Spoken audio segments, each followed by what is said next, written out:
Pay heed, all who enter, and beware this podcast, yada, yada, yada, yada, yada. You get the idea. I'm Nick Springer, here with Kevin Flaherty. We're live coming to you from Columbia, Missouri. Unfortunately, after a Kansas loss in the border war, 42-31. We'll talk about it all coming up next.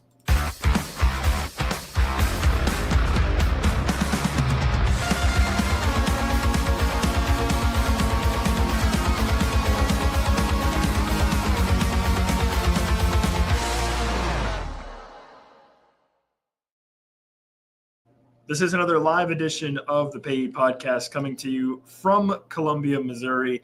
I think we all kind of reflect what Clinton said here. Sad and pain, yes, because Kansas falls at the hands of Missouri 42-31 here in Columbia. The final score probably not fully indicative of the type of game it was. It was obviously much closer, and then Missouri gets the late touchdown. But nonetheless, an 11-point loss for Kansas in Columbia, Missouri, in a game where – you were in it. It was very winnable. No question about it. Kansas. You led with less than 9 minutes to go. Yeah. Yeah. And I think there's a lot to unpack from this one. Certainly, I think there are some positives, but also there's some things where you can look at it and say, man, So Kansas now 2-1 on the year, and they will head into a bye week next week before they gear up for conference play. And I think that, I guess, if just off the top here, the immediate solace that I take in this game is that at the end of the day, while it's the removal of this critical rivalry, and you obviously wanted to win it, a loss doesn't really change anything in the grand scheme of things for you if you're Kansas. You walk off this field still with your entire season in front of you and still with a great shot at possibly making a run at the Big 12 title. The Big 12 showed once again today that it's kind of wide open from some of the early games we saw. So that's, I guess, I think the one biggest piece of solace for me just right off the top is that your whole season's still in front of you. You still have a chance to maybe make a run at a Big 12 title and maybe go for 8-9 wins. All that's still there, but obviously that doesn't. I don't think that really helps too much with the sting of today's game against Missouri. And I mean, Kevin, right from the beginning, the first quarter was just absolutely bananas. Just insane swings and momentum back and forth in the first quarter. Yeah. Missouri goes, gets the stop and absolutely lights KU up on third down, and KU punts, and Missouri goes right down the field to score. And you're like, oh, this is pretty much the worst possible start you could ask for. Then you block the extra point. KU has a great response drive, scores a touchdown, then, gets a turnover and all of the things that went along with it. You look up and it's 21-6, Nate. Yeah. I mean, that was crazy, right? I mean, the big response from the offense to go score a touchdown to get back in front 7-6. I mean, it was almost 6-2. You almost returned the blocked extra point the other way.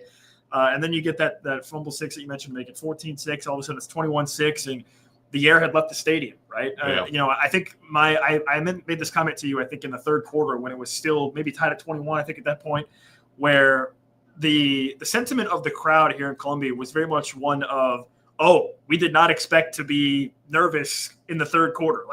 There was very much the sentiment of expecting to kind of dominate Kansas, and obviously that wasn't the case for a majority of the game. But yeah, a crazy start to the game, certainly, and then it didn't really let up from there going on. Some of the comments here, Dave says, this was the most important game of the year to me. I totally understand that, and I think it's very fair.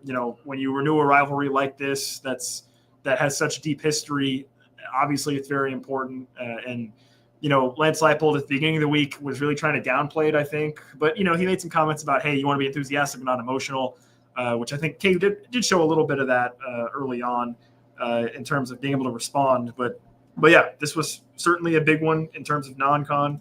It definitely blows. It definitely blows. And I think – probably, Kevin, the biggest thing we should talk about here to sort of kick this whole thing off is the late game clock management issues that KU had today. Because I think ultimately, in the grand scheme of things, you can kind of point to that as being one of the major issues in this game for Kansas.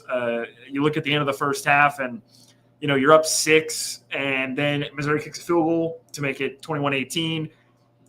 You could have called timeout to maintain a little bit of time, really, at that point, I think, with about 2 minutes left in the first half. You end up getting the ball back with a minute left. Missouri has 2 timeouts. You have all 3. You play it conservative, and then you have the play where Daniel Highshaw kind of gets tackled at the sideline. They rule him out of bounds, so that stops the clock, which then allows Missouri to not have to burn a timeout.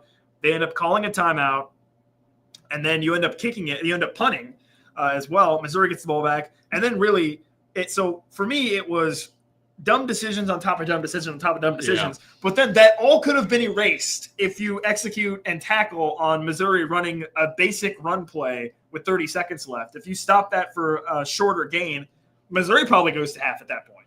Yeah, you and I talked about it before we got started, and I'm sorry you guys can't hear that, obviously. I mean, but it was something that we talked about where at the end of the half and then at the end of the game, there were 2 times where Missouri's trying to run the clock out. They're literally trying to run the clock out, and they break big runs. One of them, gets Missouri to about the 50. They wind up getting the field goal to tie it right before half, gets a lot of momentum.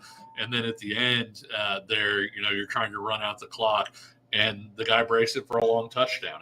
And so there were 2 times where Missouri's outcome was basically like, hey, tackle us, let's keep this clock running. And Kansas gave up just huge runs. Probably, I need to look at the numbers, but probably around 100 yards, 100+ yards rushing on 2 plays where Missouri is trying to run the clock out. Yeah, and I mean, if you just blindly look at the stats, Missouri, maybe you could make the argument, should have won this game in a significant blowout, right? I mean, your defense was on the field so much over the course of the game. Time of possession, 39 minutes for Missouri to just 19 and a half minutes for Kansas. And by the way, going into the fourth quarter, it was even more significant than that. It was like 32 minutes for Missouri and like 12 minutes for Kansas going into the fourth quarter. So your defense was forced to be out there for such a long time. And, early in the game, I actually felt like especially the interior of the KU defensive line was doing a really good job of stopping Missouri on interior run plays. They were having some more success on the outside, but just as the game progressed and as your defense continued to be out there for so long, these guys, it was obvious they were just wearing down. Yeah, generally speaking, I thought the defensive tackles played a really good game. Missouri did a really nice job too, and I know nobody wants to hear that, but they did a really nice job of making sure they had a lot of third and very makeable situations. Now, to be fair, when KU got Missouri in 3rd and long, 4th and long, that didn't necessarily mean a stop. Yeah. But at the same time, Missouri did a great job of getting itself into 3rd and 2, it felt like. Yeah, and Missouri was also, I think you have to tip your cap to Bo Pribula. I know nobody wants to do that, right? But Bo Pribula was really outstanding in this game. I made another comment to you about, like, if this is Bo Pribula, how good was Sam Horn for it to be still a quarterback competition? I mean, I don't know what the hell Eli Drinkwitz is watching. How good was Drew Aller? I don't know what the hell. I don't know what the hell Drinkwitz is watching, because this dude obviously should have been the starter all along. He had a really, really, really great game. Obviously, throwing the football, made some really nice passes as well. And honestly, I actually think, especially early in the game, Kansas really did a pretty good job of containing him too. There were several times where Kansas had a spy on him and limited him in terms of scrambling. There was a play in the first half where Leroy Harris was right there. I mean, he was right on him as a spy and didn't let him scramble. He ends up throwing an incomplete pass on that particular play. So, but yeah, Bo Pribula, I think you have to sort of basically just tip your cap to him. I mean, he showed up in a really big way in this game. He ends up 30 of 39, 334 yards and 3 touchdowns, and never really put the ball in harm's way outside of the fumble that KU forced in the first quarter. And then I think something else I wanted to talk about that you mentioned as well is Missouri. They end up being 10 of 19 on 3rd down, which is what you mentioned with them being in manageable 3rd downs quite a bit. And they were also 4 of 5 on 4th down. Yeah. I mean, and I will say this: there were several 4th downs, particularly the two that I remember, or the 2 that I want to highlight here is there was I believe it was a 4th and 11 with a throw to the near sideline that Missouri completed. That was just an unreal play. Yeah, I believe over Jaylen Todd in coverage. The catch by Alupide, the freshman receiver. I don't even know how he made that play. Yeah.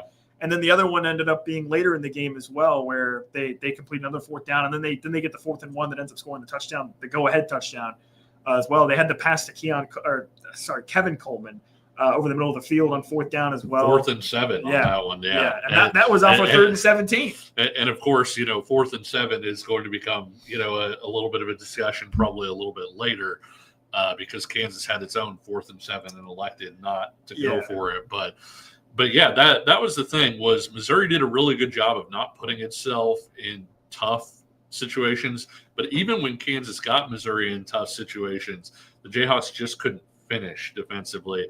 And it's interesting. Somebody asked, where are the option plays, earlier. And I actually said the same thing to Nick. And you look at it, though, and KU just didn't have a lot of plays, period. And so it may have been a situation where you wanted to attack them, hey, this way and this way. Missouri had 83 plays. KU had 48. And you think about how many of KU's 48 plays came, like in the fourth quarter, throwing the ball because you're trying to come back. And so there just weren't that many plays where Kansas had the ball and you had a chance to really show a lot from a running game standpoint. Yeah, I mean, Brady Vaughn in the chat said didn't realize the time of possession was that bad. Yeah, late in the first half, the defense was on the field for what felt like the last 10 minutes of the second quarter. Yes. And then in the third quarter, it was pretty bad as well, where your defense was just out there, it felt like, all the time. And look, I think Kyle Coffey makes a good point here in the chat. I think you have to tip your cap to a certain point, right? Yeah. Like on a couple of those fourth down plays, I thought KU played as good a defense as you could ask for on a couple of fourth down plays, and Missouri just had some receivers that made great catches, or both Beal ends up making a play, And you think about that 4th and 1 on the go ahead touchdown. Kansas sends an all out blitz. I don't hate that. Like I like the play call. Yeah. They just couldn't get there in time, and Missouri had found the guy open for a touchdown. So I think my takeaway is Kansas is a good team, and I think Missouri is a good team, and I think today we saw that Missouri just has a little bit better playmakers at times over the course of 60 minutes of a game, but at the same time, we did see Kansas also make some really nice plays. When you think about Jaylen Daniels leading that touchdown drive to retake the lead with about 8 minutes left in the fourth quarter, that was a terrific drive. 90 plus yards. You don't take moral victories from a rivalry game. You just don't. That's what I believe. But I will say that was, I said to you before he started, I said, Jaylen Daniels legacy drive incoming. Yeah, if only he could have had. Yeah, and then he was incredibly sharp. And the next drive, in fairness, he put that ball right on Emmanuel Henderson's hands. And so that was going to be another one of my takeaways that actually I want to get into a little bit more. We do have to take a quick break right now, but we're going to come back, and I do want to talk a little bit more about Jaylen Daniels and plenty more. So thanks so much for joining us. We are live from Columbia, Missouri, in the press box in Missouri here at Faurot Field. So if you haven't already, please go ahead and subscribe to the YouTube channel. We're live after every KU game, breaking down each game. And by the way, even after this loss, though, I would still highly encourage anybody who hasn't to go back and check out some of our past shows we did this week with some former KU players. Todd Reesing was amazing. David Lawrence was fantastic. Just sort of contextualizing this rivalry and talking about KU, along with Tony Sands and Bill Whittemore. So if you haven't already, I would encourage you to go back and just check those out, even despite the result today. So we'll take a quick break. I do want to touch on Jaylen Daniels coming up next. What's up, guys? I'm BJ Kissel, founder and CEO of KC Sports Network, and I'm here to talk to Kansas City businesses. If you rely on technology, you need an IT support team that's not just another vendor, but a true IT partner. That's how I want to introduce you to my friend and neighbor, KJ Miller. He is a VCIO at ThrottleNet, the Midwest's highest rated and most reviewed IT support company. They've been in business for more than 25 years, helping companies stay secure, productive, and ahead of the curve. They aren't just IT support, but they provide data security, IT strategy, and cloud software services. They do it all, and their reviews show they do it better than anyone else. So if you want to hear about how ThrottleNet can help your local business, join the conversation with myself, KJ Miller from ThrottleNet, and our resident genius from KC Sports Network when it comes to IT, at least as he's affectionately known by us, Mr. Craig Stout. Click the link in the description to hear how ThrottleNet can help you.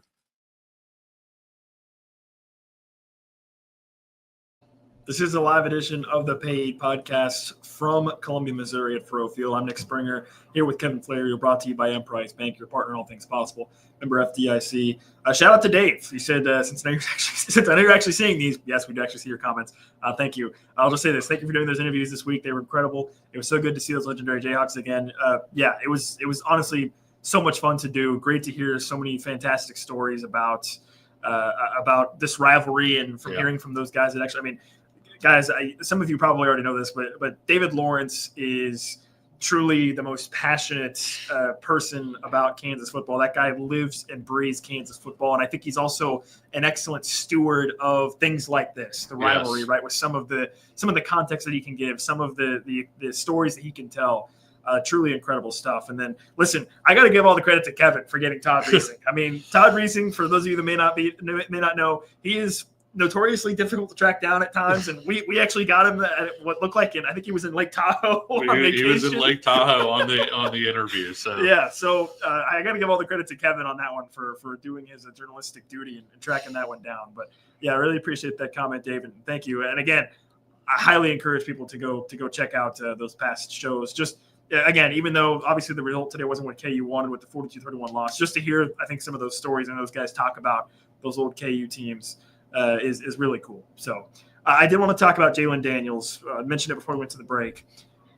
Kevin, this was yet another game where I thought Jaylen Daniels, by and large, was phenomenal. Yes. I thought he was great. I mean, I would say outside of 2 overthrows on back-to-back plays to start the fourth quarter to Emmanuel Henderson, which were both just absolutely brutal, by the way. Outside of that, this was another game where I thought Jaylen Daniels played great. And, I said it last year at the time that it happened with the K-State game where, if you just looked at the stat sheet, you wouldn't say it. But just watching that game, I thought that was Jaylen Daniels' best game of the season. And I think there's a possibility that you could look back at this game. We'll see how things unfold. But I think this game you could look at and say it was one of Jaylen Daniels' best games. And so I don't want that to be forgotten because of the outcome, right? Yeah. He's a guy that clearly lays it all on the line. A perfect encapsulation of that is that play on the sideline where I don't even know how he didn't get hurt on it, where he gets triple speared in the air, flipping on the near sideline. So I don't know. I just wanted to say that because I think it's important. It's another game. I mean, again, his stat line today, 18 of 30, 223 yards, 2 touchdowns, the late interception, right? So again, you look at it and say, well, it must not have been that good a game from him. But you just watch the game and you just watch him play and you see, how much he wants in it, how much he leaves it all on the line for his teammates. And then, yeah, you have that drop. Nick brings it up in the chat here, that critical drop by Emmanuel Henderson on the sideline, also late in the game. So, yeah, I just want to say my piece on that because, again, I think these games, these performances by Jaylen Daniels are ultimately probably going to get washed away in the results. But I still think he deserves credit for the way he played today. Yeah. And I would push back a little bit on he's got to be better in big moments, just in that the interception came when the game was over. Yeah. They weren't coming back at that point. But I there was the fumble and everything else. But you have the drive in the fourth quarter where you lead your team right down, take the lead. Then you get the ball back and you make just a terrific third down pass that gets dropped. And then, and this is the other thing I wanted to talk about, Nick, is you got to go for it on that fourth down. And obviously, we're sitting here with hindsight, but that was something you and I talked about at the time before Missouri went down and kind of sealed the game. We gave you guys the time of possession stats. We gave you guys that Missouri had 83 plays to KU's 48. And you're in a spot where, to me, and people, will poo-poo analytics or whatever. To me, it's simple math. Do you feel like you have a better chance for your tired defense to get a stop or to get 7 yards on a play? And I think that the easy math says, with the way Jaylen is throwing the ball, with the way he's dealing, I thought, despite the fact that they didn't have a running game, I thought the plays that Zabrowski called, I thought, were very creative. They had open receivers. They were able to scheme up and get some guys. And so I would have felt pretty confident that KU could have gotten 7 yards in that situation. And it was something that I felt when he punted that. You may never see the ball again. Unfortunately, they did see the ball again, but it's because Missouri kicked it off to him after breaking a touchdown. But that was one that in real time, Missouri on their drive, I get it was at midfield, but Missouri on their drive went for it on 4th and 7, got it. It led to, sort of the game-winning touchdown drive. KU faces 4th and 7, punts it back to Missouri, and Missouri seals the game. Well, and it goes beyond analytics, right? Yeah. I mean, I think it goes beyond that. It's all about coming down to a combination of that and game feel. Like you said, you got to understand, your defense has already been on the field for a significant majority of the game. It doesn't matter if you have 3 timeouts. It doesn't matter if there's still, 2.5 minutes left in the game at that point. putting your defense on the field objectively, just based on how the game had gone, was not going to give you the best chance to win in that situation, because you'd already been gassed. Missouri's run game had really up and was really, they were getting chunk plays, 5-6 yards a carry. Like there's just no scenario where realistically that gives you a better chance to win the game versus going for it on that 4th and 7 with Jaylen Daniels. That's kind of where I'm at with it. It's like, okay, even if you don't want to agree with the analytics or don't believe in the analytics, just understand the game in that situation. Your defense has been giving up pretty big chunk plays in the ground game. Like, your odds of getting a stop in that situation are slim to none, and obviously ended up being none in that situation. And also, let's be clear, if you don't get the 4th down, the horror movie situation, if you go for it and don't get it, you can still hold them to a field goal and you're down 7, where you still have a chance to go down. And so to me, it was a no-brainer to go in that situation. And that was unfortunate. Some people have talked about it. But yeah, it was. Lance Leipold can be a very conservative coach, especially from a time management standpoint, and we've seen that come back to haunt him at times, especially last year, to end games and to end halves. And I think that this is a game, especially when you're the underdog. This is a rivalry, etc., where you coach to win. You pull out all the stops. You leave no shells left in your shotgun. And I really did feel, Nick, like Kansas was kind of like, well, don't let this get away. And don't get me wrong, Kansas has won some big games because of that, too, because they've gone up against teams. The Oklahoma game was a great example of them beating a ranked team, in part because Lance Leipold was conservative and sort of kept KU close. And then they wind up winning that game. And so I'm not saying that, it's never the right time, but I don't think in this game in particular, I would have, emptied both clips, basically. Well, for better or worse, this is not a bug. It's a feature of Lance Leipold. Like, this is not a one-up. This is he coached how he always does, right? Like, it was when you really start to think about it, it shouldn't be surprising the decisions that he made when he did. But yeah, I think you got to understand and have a little bit better feel for the game, right? And obviously, I don't want to sit here and say that I'm questioning Lance Leipold's ability to do that, because ultimately he is a 6-time national championship winning coach.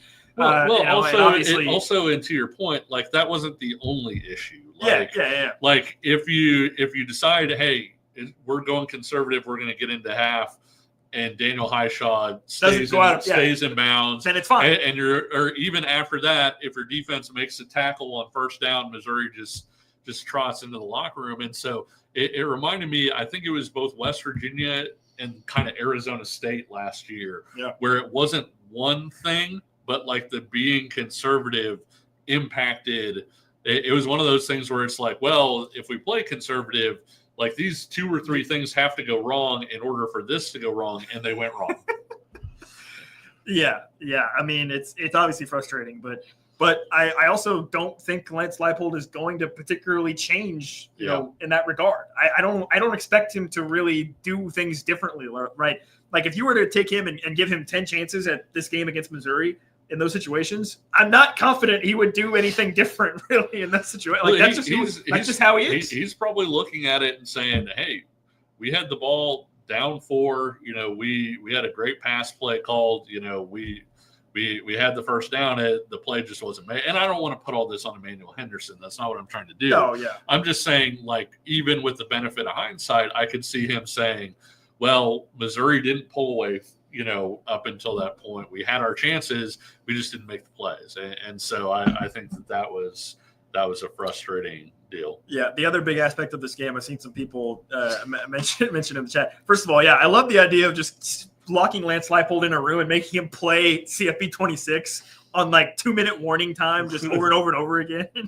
That's an interesting idea in the chat. But also, I saw some people talking about this earlier, and I think this was another big factor in the game, was just the complete lack of running game in Kansas. It was never there. From we talked so much in the pregame about Missouri's pass rush possibly impacting the game, and obviously what they have, which that didn't. I mean, it kind of came to fruition, but not really. Like, I actually thought the pass protection in this game from KU's offensive line was decent, right? Like, it wasn't an issue.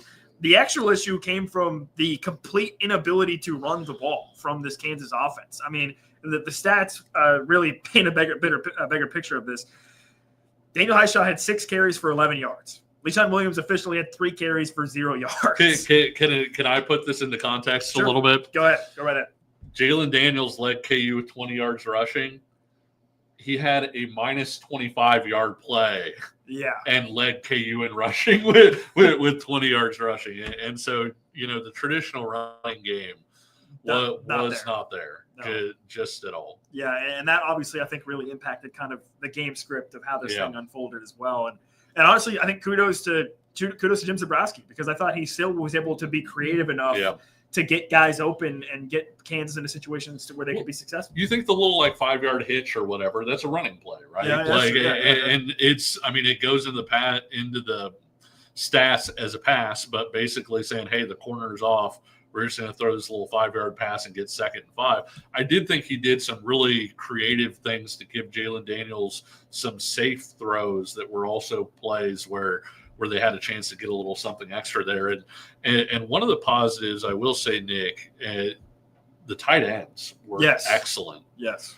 Yeah, Deshaun Hanukkah ends up with the best stat line of the game for Kansas offensively. 6 catches, 74 yards, 2 touchdowns. He goes up and snags that one on the first touchdown, nice and high in the air, and makes a great catch, ends up scoring as well. He got open a couple times also on some wheel routes. I think Carson Brune had a couple of catches as well. So, utilization of the tight ends continues to be a big thumbs up for me. 8 catches across 3 tight ends, well over 100 yards receiving and 2 touchdowns for those guys. And you think about a year ago, that was a position that was not getting anywhere near that amount of work, and so they did a really good job. But Hanukkah was everything that they had hoped that Hanukkah would be when they got him out of the portal. Well, and I hate to play the what if game, but you just talked about last year. I mean, what if he's healthy last year? How much of a difference could that make for Kansas offensively? But even still, he's been really good so far this season as well as a receiver. And one thing that I did think was a bit peculiar, and I made a comment to you on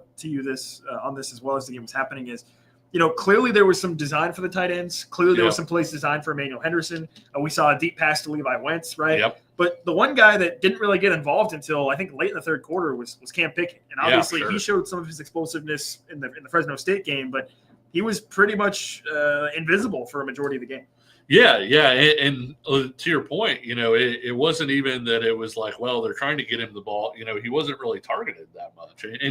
And some of that, like you were saying, was, hey, we're getting other guys open and things like that. But I did find it interesting in that I think both of us, if you look back, even before the season started, we would have predicted Cam Pickett would lead this team in receptions. And so to have it be a game like this where Cam Pickett, doesn't touch the ball until late in the fourth quarter was definitely surprising. Okay, we got a couple questions here in our live chat regarding the run game that I think we should probably hit on. We do need to take one more quick break, so we'll do that. We'll come back. We'll talk about the running game, talk about maybe what this means going forward. Obviously, now Kansas is going to have a bye week coming up to sort of lick their wounds a little bit after this one, but we'll touch on all of that coming up next. I do want to say this. I saw a Missouri fan post in our YouTube chat. Yes. So if you're a Missouri fan, maybe you're a Chiefs fan too. So look, I'm going to extend the olive branch here to Missouri fans and say you could be on the field at the 50-yard line inside GEHA Field for the official coin toss at a Kansas City Chiefs home game this season. All you have to do is visit chiefs.com/GEHA now to enter to win a chance to be on the field for a once-in-a-lifetime view of the pregame coin toss. Plus, you can score other exclusive prizes. Enter for a chance to win at chiefs.com/GEHA. GEHA is a proud partner of the Kansas City Chiefs. More KU football talk is coming up next. What's good, everyone? It is KCSN betting analyst Benny Heiss. Something hit me as I was driving to the Missouri side, ironically, for something not available on the Kansas side. I cross over. I just can't get over how long sports fans in the state of Missouri have been waiting. It feels like forever. Good news is you don't have to wait much longer because DraftKings Sportsbook, America's top-rated sportsbook app, is finally coming to the Show Me State. And if you're thinking, yeah, but I got to wait on the sidelines until December 1st, it's not true. You can sign up right now. And when we go live, new Missouri customers get $300 in bonus bets just for placing a $5 bet. $5. That's not even as much as a pumpkin spice latte that's going to take over. So It's not some ragtag sports, but this is DraftKings. You got live in-game betting. So if your team starts hot, you could jump in mid-play. There's lightning fast payouts. None of that wait 3 days for your money nonsense. And you've got more ways to get in on the action. There's no better way to start. It's all from your phone. When we go live, you'll be betting with a sportsbook trusted by millions, safe, secure, fast withdrawals, everything you want. Well, except maybe a guarantee that your team will cover the spread, but that part's still on you. So here's the move. You download the DraftKings Sportsbook app, use code KCSN, and when we go live December 1st, that $5 bet turns into $300 in bonus bets. That is code KCSN in partnership with DraftKings Sportsbook. Gambling problem? Call 1-800-GAMBLER. 21 plus and physically present in Missouri. Eligibility restrictions apply. Bonus bets expire 7 days after they are issued. Excludes customers who redeem pre-launch sign-up offer. Terms at sportsbook.draftkings.com/promos. Success in real estate takes more than vision. It takes the right financial partner. When someone takes something rundown and turns it into something great, that's called a comeback story, like Brain Group. They take distressed properties here in KC, completely rework them, and then turn them into valuable real estate. But that kind of work needs the right bank behind it. Enter Emprise Bank. They're not about cookie-cutter loans. They saw Brain Group's vision, backed them, and now they're making big moves in Kansas City real estate. Talk about your partner in possible. Emprise doesn't do one-size-fits-all financing. They invest in potential and back growth. Visit emprisebank.com/KC to learn more. Emprise Bank, member FDIC, equal housing lender. This is the Paid Podcast, a live edition of the show here from Columbia, Missouri at Farrell Field. I'm Nick Springer here with Kevin Flaherty. Unfortunately, after a loss for Kansas against Missouri 42-31. Big shout out to those of you in the YouTube chat that have joined us here today. Please like the show and subscribe to the channel if you have not already. Before we take a break, there was a couple questions in here that I wanted to touch on.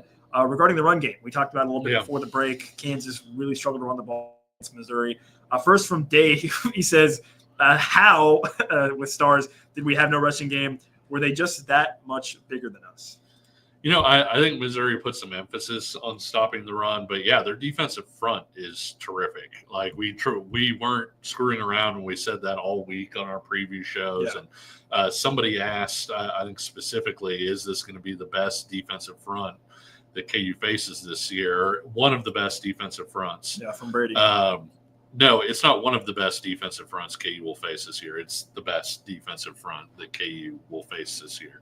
When you look at the talent, the size, the athleticism, I hate to be that guy and be like, it's an SEC defensive line. But when I think of the SEC, I think of defensive linemen, and Missouri has a very good defensive front. And so there are some teams in the Big 12 that are going to be pretty good up front on defense, but I don't think anybody in the Big 12 will have a defensive front like Missouri does. Yeah, and then Nick was kind of asking a similar question about, was it a scheme thing? Was it Missouri putting that much emphasis on stopping the run, you think? You know, they were triggering pretty quickly. I mean, when KU was running the ball, it wasn't something where I think, you know, it wasn't something where you looked at it and said, okay, they're sitting back and they're stopping the run with four guys, right? I mean, they were flowing downhill and hard, and it seemed pretty apparent that they were going to make KU throw the ball to beat them. And even beyond that, we talked this week about how if you're KU, you did not want to get into 3rd and 8. You did not want to get into 3rd and 10. And so I think they were willing to take some risks on early downs in the hopes of getting a negative play and getting KU into some of those bad 3rd down situations. Yeah, and I think that kind of ties into – I want to look at a little bit of the positives here for Kansas. Yeah. And I think what you just said kind of ties into it, which is you faced the best defensive front you're going to face all season. You faced probably maybe one of the best defenses you're going to face all season just collectively in Missouri in a very tough environment, and you were still able to have some offensive success, right? You were still able to scheme some guys up. You were still able to get some open plays.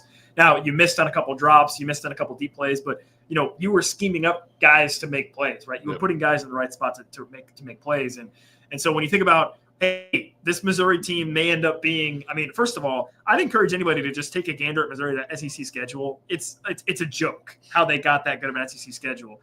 But what that means is this Missouri team could easily end up being a double-digit 11-win team, I think. And so when you think about it from that perspective of what this game means, the rivalry behind it, the pageantry of the crowd, obviously, and with what Missouri brought atmosphere-wise here today, this was KU's toughest game on their schedule by far. And I agree. it was the toughest game on the schedule by far, and you can circle multiple things where you say, hey, if KU does a little bit better in these areas, they win the game, right? Yep. And so that to me is where you can look at it as a bit of a positive, as a glass half full type scenario where, hey, you played your best opponent, and you were right there, right? You were definitely in the game. You definitely had moments to potentially take that game. Now you have a chance to review that. You're going to have a bye week before you enter conference play. And again, I mentioned earlier in the show, the Big 12 is wide open. You know, we kept saying it, and it just keeps continuing to be true. Baylor goes and looks not good against Auburn. They beat SMU today. We'll see what K-State does tonight. Iowa State looks like they're gonna be a threat, I would guess. You think about Utah, like there are some teams but there are plenty of teams that are going to be very gettable, certainly for Kansas. And so that's where I think you have to look at this from if you're wanting to feel a little bit better after a game like this. That's where I think you would look and say, okay, you played your toughest opponent by far in terms of just athlete for athlete across from you. You played them on the road in a rivalry game in one of the most, vicious rivalries in all of college sports, and you were there. You were in the game. You had chances to win the game. The game was there for you to take. Did it happen? No, but I think there's still some positives you can take away from that to say, okay, now we have a chance to reset with a bye before conference play, and everything's in front of us. We can go and take the Big 12 at this rate. Yeah, and you look at KU's schedule and the way it unfolds too. We've talked previously about how good KU has been coming off of bye weeks, and if Kansas comes out and finds a way to smash West Virginia coming off this bye week, I don't think this is a game that's going to beat you twice. I think the bye week is a big part of that. But also, Nick, one of the things that we've talked about is I think from 2003 on, KU is 4-0. In 2002 on, KU's 4-0 coming off of bye weeks with 3 wins over ranked teams. The other one was the game against Houston where they absolutely lit Houston up. Yeah. And so KU's got 3 bye weeks this year, and 2 of them one is right before K-State and one is right before Iowa State. And so the schedule for Kansas shapes up to where, like you said, you want to have this one in the worst kind of way. Yeah. But at the same time, the schedule is set up to where if you fix a few things over the bye weeks and with the way the schedule works out, you could still find yourself in Arlington this year. Yeah, I mean, you look at the next 3 conference games for Kansas, it's West Virginia and Cincinnati at home, 2 very winnable games, right? West Virginia looks like they might be one of the worst teams in the conference, truthfully. Well, and Jaheim White got hurt today, and he was such a huge part of what they do. Yeah, you get Cincinnati at home, which I think is a very winnable game. You go play at UCF, which, again, UCF, we'll see. And then you have at Texas Tech, going to be a tough one. But then you mentioned it, K-State off of a bye. And by the way, K-State's coming off of a bye, and K-State is bad. Has not been good coming off of buys. They have been bad. Yeah, I don't know why it is, but Chris Kleiman does not have a good recent record coming off of bye weeks. But, I mean, you look at these next 3 games, and there's, to me, you could easily be 5-1 heading to Texas Tech. I don't think that's out of their own possibility at all. And, in fact, I think you could argue that maybe that should be expected with 2 home games against, one bottom tier team in the conference and another mid-tier team in the conference, Cincinnati, and then a road game against another probably bottom tier team in the conference in UCF. Yeah, you could argue, hey, the expectation is 5-1 heading to Texas Tech. Yeah. And I think Texas Tech is the only team that would probably challenge Missouri for the best front that KU faces defensively, and that's going to be a tough ask in Lubbock. But like you said, if you head in there 5-1 through the first 6 games, you're going to have a lot of confidence. It'll be interesting to see the Keenan Caldwell stuff. Yeah, Keenan has been really effective, and I think today was a good day for Tommy Dunn. Had some good plays. DJ Withers had some good moments. Blake Harreld had a play or 2. Yep. The defensive tackle group, quite frankly, balled out. And I think one of the unfortunate things was Missouri was able to get some plays to the outside, 1. And 2, they were able to just have some big plays in general that kind of took away from the fact that KU on a down-to-down basis against the run was actually doing a pretty solid job. Yeah, and one thing we have not touched on yet was the saga of Bengali Kamara, who, at this time a week ago, he was dead. And then Lance Leipold comes out on Monday and says, probably not, right? And then you get this report that, maybe it's not that bad. Maybe he's only going to be out for a couple of weeks. And then you get the report this morning from Pete Thamel that's like, well, actually, he's maybe fine and is going to suit up. And then we're watching him warm up in pregame, and he looked he looked great. Yeah, looked yeah. great. We were watching. We're like, let's see if he's going to play or not. And he's running around. We're like, yeah, we're pretty sure he's going to play. He looks kind of fine. Yeah, and then he goes out and has 2 tackles for loss. Yeah, I was about to say. I mean, so he doesn't play on the first drive, and then he basically was in. I don't know if you can find the number of snaps he ended up playing in the game, but he basically was in almost every drive from the first drive going forward. Wound up with 9 total tackles, 2 tackles for loss, a pass broken up.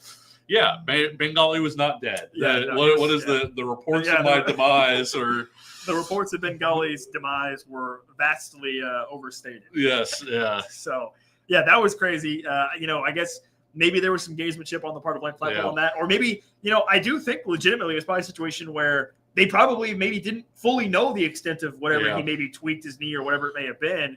And then maybe, there was a little bit of gamesmanship by Lance Leipold sprinkled in there. But like we said, though, you can't do that in Big 12 play because now you have those injury reports. So you can't just go in on Friday and be like, he's mostly dead, and then come out on Saturday and have him go out. I think a lot of people were confused because there was the KU State game, or the K-State Iowa State game where they had the injury reports. Yes. And the people were like, well, where are the injury reports? Big 12 only games, which the K-State Iowa State game was a Big 12 game. So for KU, no injury reports these first 3 games. But yes, every game going forward, there will be an injury report. And honestly, I'm sure Lance Leipold is going to find every loophole he can to, he'll list all 85 guys on the roster as questionable or, I'm sure there'll be some kind of thing. Shout out to Brady here in the YouTube live chat. Nick and Kevin, y'all helped me process the game a ton. Shout out, y'all. Hawks will be back. Hawks will be back. Yes. Hawks will be back, definitely. Yeah, I think, again, a glass half full takeaway is it was your best opponent on the schedule, on the road, on top of that, with a vicious rivalry and atmosphere, and you were there. You were right there. So, Kevin, you got anything else to add here before we wrap things up? I can't see any glass half full. I mean, it's you lose a game like this. Like I said, I'm not saying that there's no positives, but no, I mean, you were right there. You did have a chance to win it, and it really stings. It does sting to lose a game like this when you're right there. Well, because and when you're up with 9 minutes left to go, even when they take the lead back, you have the play like the pass play on third down. It just that stings. Well, and it just sucks because there are not. But Bengali's not dead. Bengali's not dead. But yeah, it does suck because there are not very many rivalries, I don't think, like college sports rivalries, where there is very clearly the good guys and the bad guys. And it sucks because the bad guys won, and that pisses me off. Yeah, I'm pissed off about it. I hate it. It makes my blood boil. We have to drive back together, by the way. So you can see the blood starting to boil. The day already started poorly. There was some Taco Bell that really set me off just at the beginning of the day. You don't even want to know about that. But yeah, look, I mean, I hate it because I'm stuck here in Columbia. I'm mad. Don't get me wrong. I am pissed.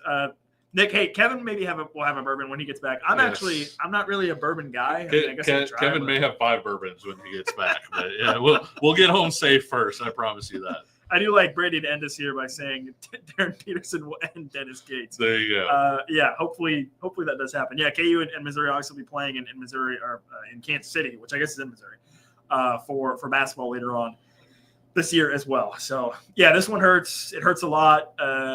Hearing these stupid fans here doing the stupid chant, being stupid. I mean, they're just pissing me off. You got, I could go on and on. I'm going to leave it at that before I say anything that might get us in trouble. So if you have not already, first of all, if that last 5 minutes didn't sell you, I don't know what's wrong with you. You absolutely need to subscribe on Apple, Spotify. If you're an audio-only listener, thank you so much. But give us a try here on the live show. Subscribe to our YouTube channel and join us live. We're live. We're going to be live after every KU game this season going forward. So you can expect that on our YouTube channel. Also, we have some great clips over on YouTube as well. You have a chance to see the faces of guys like Todd Reesing and David Lawrence if you want to go watch those as well. Todd Town Hawk, we are going to be booking it out of here as soon as we wrap up this show. So, yeah, I do not want to spend any extra minute here that I don't have to. So, on that note, we'll end the show. Thanks so much once again. And again, please subscribe if you have not already. Like the show. Thank you so much to all of you that have joined us here today. And we'll talk to you again soon. See ya.